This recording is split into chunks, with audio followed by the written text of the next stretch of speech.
Hey guys, what's going on? James here, and in this video today, we're going to be reviewing the Tampa Bay Buccaneers preseason Week 1 loss versus the Cincinnati Bengals. They lost with a final score of 19-14. If you guys are new here, go ahead and subscribe. If you enjoyed watching Buccaneers football for the first time in half a year, go ahead and hit the like button and leave your thoughts about the game down in the comments section down below. And I want to say thank you, shout out to new team members, Rob and Pam, greatly appreciated for that. If you guys also are interested in becoming a member, the link is in the description of this video. But yeah, man, tough game. The Tampa Bay Buccaneers lost, as I said, with a final score of 19-14, and it was some ugly football, man. Point blank, simple. It was some ugly football, right? Especially the backup offense. In all honesty, I think the backup defense played a pretty decent job,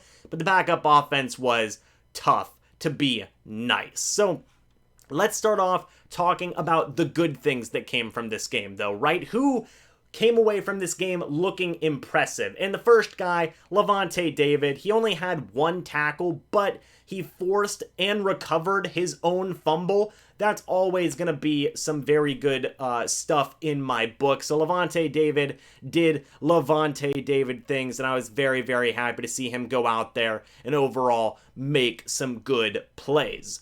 Blaine Gabbert was the next guy who popped off on the stat sheet to me. Overall, I think that Blaine Gabbert really did do a solid job. Tom Brady, he only played one series and then he was out. That was all he really needed to do. That was all he did, period. Blaine Gabbert came in, got a couple of drives in himself in the second quarter, and he finished 6 for 11 with 64 yards. He was the best backup quarterback out of the bunch, in my opinion, and I think there were a couple of people who kind of turned not into Blaine Gabbert believers, but people who might have softened up on Blaine Gabbert a little bit. He really came away looking like the better backup quarterback out of the bunch in today's game. And hey, I'm always here supporting the gift of Gabbert, so it was great to see. Giovanni Bernard did some good things in very limited time. He was targeted 2 times. He had 2 catches for 16 yards. I thought he also did pretty decent in pass blocking. Good job for Giovanni Bernard. Sucks he couldn't win his revenge game, but regardless, it was still great to see him out there doing a couple of good things. KJ Britt had a fumble recovery, which was really awesome to see. A player that we will talk about in a minute forced that fumble, and overall, I think that KJ Britt actually had a pretty decent game today. He finished with 3 total tackles and that fumble recovery. Great stuff to see there. The guy who forced that fumble that KJ Britt recovered was Javon Hagen. And this dude, you see it right here. We had him as the game MVP during the live stream. I really do think that that is a fair thing to say. Javon Hagen, listen to these stats. 6 total tackles, 3 of them being a tackle for loss, 1 pass deflection, 1 forced fumble, and an interception for Javon Hagen. That's awesome. That's absolutely awesome to see. You love to just look at that growth and progression for Javon Hagen. This was a great game for him. He really did make a case to solidify himself for that 4th safety job. Again, 6 tackles, 3 tackles for loss, a pass deflection, a forced fumble, and an interception. That's great stuff. Now, he did have 1 bad play, which we will talk about in a little bit, but overall, I think the good very heavily outweighed the bad. Tanner Hudson catching today was really good. He was the best receiver out of the bunch, 5 catches for 50 yards on 8 targets. Aside from that, nobody in terms of receiving got moving too much on the offense. We will get to that in a little bit, but Tanner Hudson really did set himself apart. Joe Tryon, I think, had a very good day today in terms of just getting off the line of scrimmage. He beat his offensive lineman so many times, and he was in the backfield on run defense and in pass rushing. He had a sack. The referees didn't give it to him. In fact, they called a penalty on him. We'll talk about that in a little bit. But I still say that Joe Tryon had a sack, darn it. I will die on that hill. I really do think that he really did a wonderful job. He didn't log any stats per se, I believe, in terms of tackles or anything along those lines, but I definitely think he did what he needed to do in terms of being in the backfield, creating disruption. He did great in regards to that. Khalil Davis also did a pretty decent job, in my opinion, in terms of pass rushing, run defending. He only finished with 2 tackles, but he also showed up and provided some good pressure on the opposing Bengals quarterbacks when he needed to. Keshawn Vaughn scored a touchdown, which was the only offensive touchdown of the game. Again, we'll talk about that in a little bit, but I always give guys credit who score touchdowns and get takeaways and turnovers and things along those lines, so good job to him for that. Jalen Darden did pretty darn good in regards to his route running, but aside from that, some of the passes were just off in his direction. He had 6 targets today. He really could have had a phenomenal game, but some of the passes were just a step or 2 out from his reach, and he couldn't come down with them. It was a darn shame to see. Antonio Hamilton had a very good game, in my opinion. He had 7 total tackles, 1 tackle for loss. I thought he did a very, very good job. And overall, he wasn't, much of a liability in coverage. I think that he really did a good job, as did Nate Brooks. I think Nate Brooks did very well coming off the edge. He actually saved a touchdown. He had a pass deflection in the end zone that saved a touchdown, so I got to give him credit for that, and he did have 1 tackle as well. Overall, Hamilton and Nate Brooks, I think those guys set themselves apart from the rest of the cornerbacks in today's game. Joe Jones had an interception that was a pick 6. That was absolutely great to see. He also finished with 3 total tackles, 1 pass deflection to go along with his pick 6 as well. He honestly probably came away looking like the most impressive linebacker out of the bunch. I really do think that Joe Jones did some very good work. And I will say Grant Stewart, he had a couple of nice plays, 3 total tackles, 1 pass deflection, which was a good play on his part. But, Joe Jones, the pick 6, the pass deflection, the 3 tackles, he definitely came away with the biggest play of the night. A couple more things to mention here, guys. Kyle Trask and Cody McElroy connected for a 2-point conversion.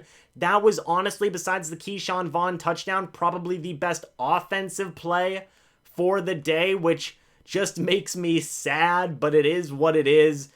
You are, happy to see those guys convert on a 2-point conversion and make that connection there. Elijah Ponder had some good play today. I believe it doesn't show up on the stat sheets, but I will say that Elijah Ponder, he did have a forced fumble.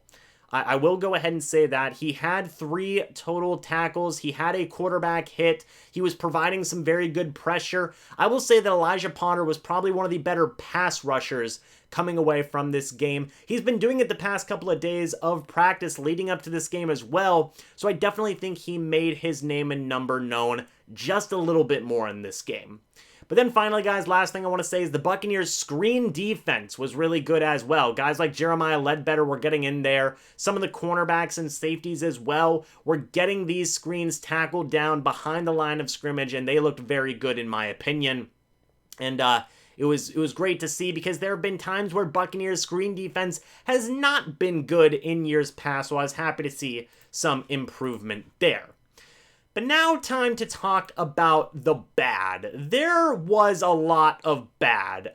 Blocking was not good. Specifically Tanner Hudson, he kind of showed what Bruce Arians was talking about a little bit. It wasn't every play, but there was definitely some run blocking opportunities where Tanner Hudson and some of these tight ends just didn't run block that well. And I think mainly Tanner Hudson was the guy that a lot of people in my live stream chat pointed out as the main culprit. And that sucked to see, because Tanner Hudson, he was a great receiver in this game, but man, it would have helped so much more if he could have blocked, so that did suck. Javon Hagen, while he did have an interception, he did fumble the interception, and the Bengals were able to get it, so you do hate to see that, but like I said, the good of Javon Hagen in this game heavily outweighed the bad. I would still say that he is probably the player of the game.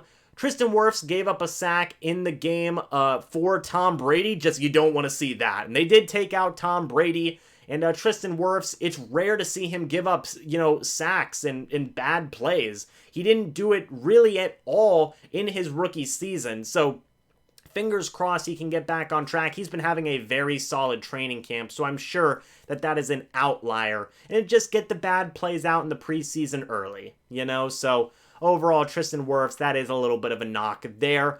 The refs were tough tonight. The Joe Tryon sack no call, I guess I should say. They called it unnecessary roughness even. I didn't like that, although I do get it in today's NFL. They do call that. D. Delaney had an interception, but they called it as a pass interference. Again, kind of tough play there, but it is preseason. It is these refs in today's NFL. That's what they do these days. It is what it is. It was a shame that these guys couldn't get the splash plays that I think that they deserved. So shout out to Joe Tryon and shout out to D. Delaney. They might have been robbed in certain situations. Ryan Griffin struggled in this game mightily. He was 6 for 11. Not too bad when you think about it, but 47 yards, 2 interceptions. That's tough. That's tough, man. He had a quarterback rating of 25.8. I don't really put much stock into quarterback ratings, but 2 interceptions. I do want to say one was off the hands of Tyler Johnson, so I don't really knock him that much for that. Just not a great play by Tyler Johnson. Got to come down with a catch like that. But then his other interception, in my opinion, that was his fault. He threw it into double coverage on Jaydon Mickens where he really had no chance to get at the football. Now, Jaydon Mickens did fall asleep after the interception was made. The play was going on behind him, and then he had to react. He reacted late, which helped the Bengals get more yardage. But again, I guess that can be a knock on Jaydon Mickens on the bad list, but Griffin, he threw a bad interception. And this really isn't the usual Ryan Griffin that we see in preseason. He did have some good connections with Tanner Hudson, which is par for the course here, but Griffin definitely could have played a lot better in this game, I think. It's not the usual Ryan Griffin that we see in the preseason. But to be honest, he didn't have a ton of help. The backup O-line, I think, struggled mightily in this game, both in pass blocking and in run blocking. It was just atrocious, man. Listen to this. Ryan Griffin was sacked once. Kyle Trask was sacked 2 times. But in terms of quarterback hits, the Bengals had 13 quarterback hits. That is terrible. 13 quarterback hits. Not good. Not good at all. Really, Kyle Trask and Ryan Griffin didn't have a ton of time in regards to making decisions and throwing the ball downfield. It was really, really tough. You're not going to win a lot of football games whenever you have 13 quarterback hits, man.